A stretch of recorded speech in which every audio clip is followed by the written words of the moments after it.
Hello YouTube and welcome to Katrinka LOL. And today is part 3 of the waiting room series.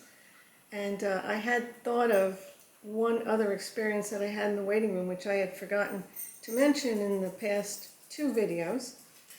And that is the temperature of the waiting room, which is another thing to prepare for. And a good way to prepare for that is to dress in a cool outfit and then bring layers with you that you can put on in case it's cold. And then if it's too warm, you can just be in the cool outfit. Now, as it turned out, it was too warm in the waiting room. And I'm sensitive to the heat and actually feel sick whenever I'm too overheated. And I was starting to get there. You know, I was sweating and I was like, is it me? or is it the room?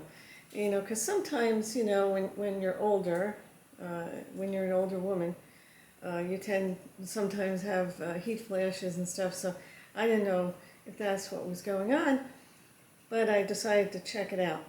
So I went up to the desk, and they opened the glass, and I said, is it me, or is it too warm in the waiting room? And they said, no, it's not you. Everyone that's been coming back for their procedure has been complaining about the heat.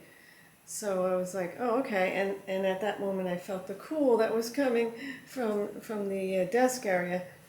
So I sat back down again and then felt within a few minutes some cool air start to come in, and that was a big relief. But what that got me to thinking about was about the kind of the struggle between the cold person, the person who's always cold, and the hot person, the person who's always warm or hot and trying to cool off. So this can lead to thermostat struggles in the house, and you know, there are some things that can be considered to make this easier. And one thing is that both parties can layer. I know somebody who's always complaining of being cold, but they go around in shorts and you know, short sleeves. So just put on some more clothes and maybe you'll feel a little warmer. But that's just common sense. So, in other words, both can layer.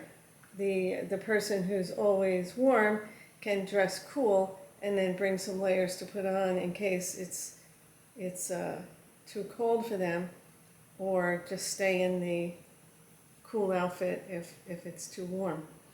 And then the person who's always cold can dress normally and then bring layers to put on, like a sweatshirt or something, or even a hat, you know, because some men like to shave their head, and that's where you lose a lot of heat and you can get cold. So, you know, a baseball cap or some kind of hat can be helpful there.